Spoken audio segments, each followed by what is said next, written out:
오늘 독서는 학가의 예언서입니다. 바빌론으로 유배 갔던 이스라엘이 고향으로 돌아와 성전을 지으려 하지만 사마리아인들이 같이 짓자고 한 제안을 거절하면서 오히려 큰 방해를 받게 됩니다. 성전을 같이 짓기를 거부한 이유는 사마리아인들의 신앙이 다른 종교들과 이미 혼합되어 있었기 때문입니다. 사마리아인들의 방해와 성전 짓는 데 필요한 경제적인 어려움까지 겹쳐지면서 성전 건립은 중단이 됩니다. 사람들은 자기 사는 데 집중합니다. 왜 사람들은 다시 성전을 지으려고 하지 않았을까요? 씨앗을 뿌려도 얼마 거두지 못했습니다. 먹어도 배부르지 않았습니다.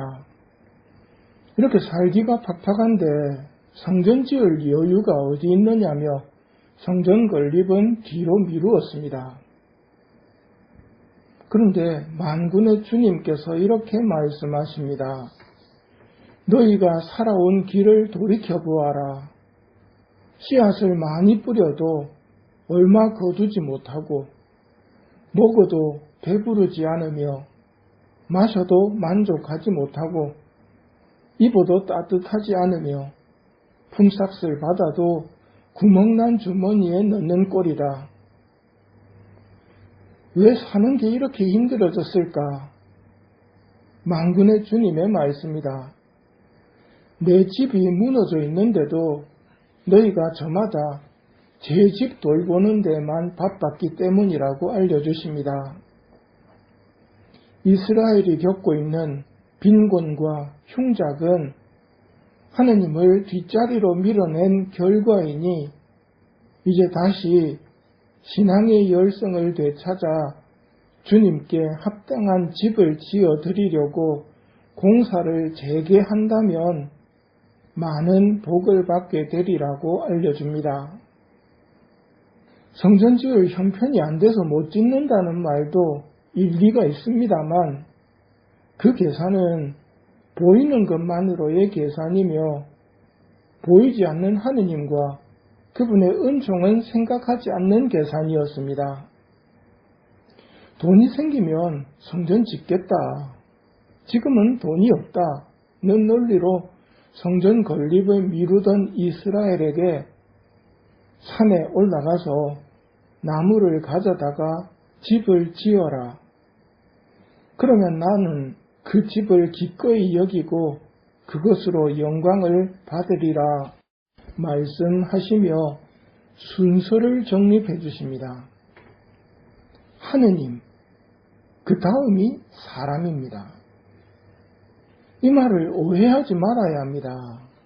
하느님, 그 다음이 사람이라고 해서 무조건 성전부터 지어야 한다고 생각하시면 안 됩니다.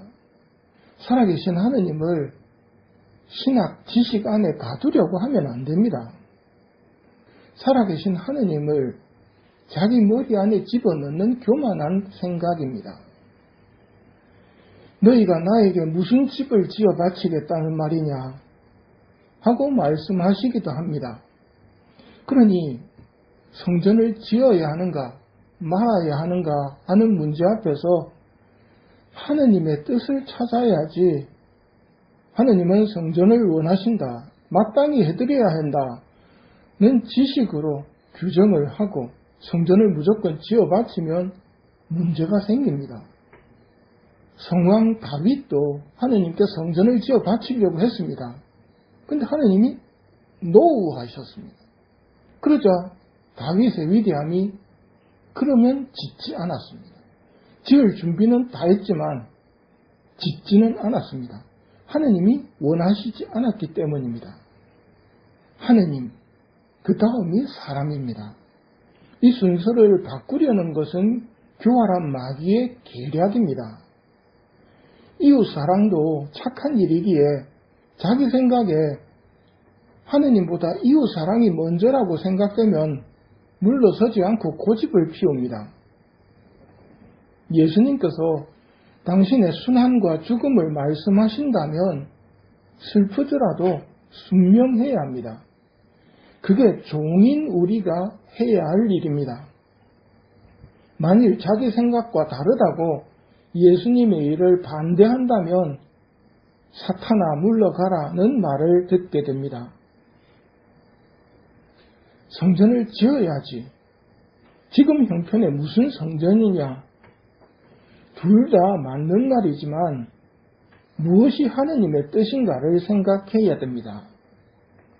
학가의 예언자를 통해 주시는 하느님의 뜻은 산에 올라가서 나무를 해서 집을 지어라 하십니다. 그러면 나는 그 집을 기꺼이 여기고 그것으로 영광을 받으리라.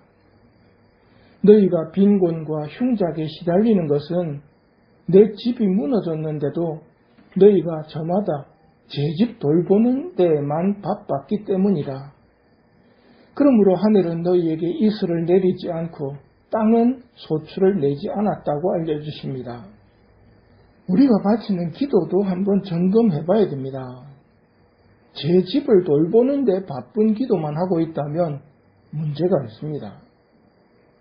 이 이야기의 결론을 미리 보면 백성은 학가의 예언자의 말을 잘 들었고 다시 주님을 경외하게 됩니다. 그러자 하느님께서 내가 너희와 함께 있다. 주님의 말이다. 하는 말씀을 주십니다. 이런 문제는 오늘날의 문제이기도 합니다. 무엇을 먹을까, 마실까, 입을까 걱정하지 마라. 하늘의 너희 아버지께서는 이 모든 것이 너희에게 필요함을 아신다. 너희는 먼저 하느님의 나라와 그분의 의로움을 찾아라. 그러면 이 모든 것도 곁들여 받게 될 것이다. 세상의 권력과 재물을 많이 소유한 헤로데였지만 예수님 이야기를 들으며 몹시 당황하고 불안해합니다. 참 평화는 하느님과 함께 있는 사람이 누리는 것입니다. 먼저 하느님의 나라와 그분의 뜻을 찾는다면 하느님께서 우리와 함께 계셔 주실 것입니다. 프란치스코 성인에게 주신 말씀을 새깁시다. 내 집을 다시 세워라.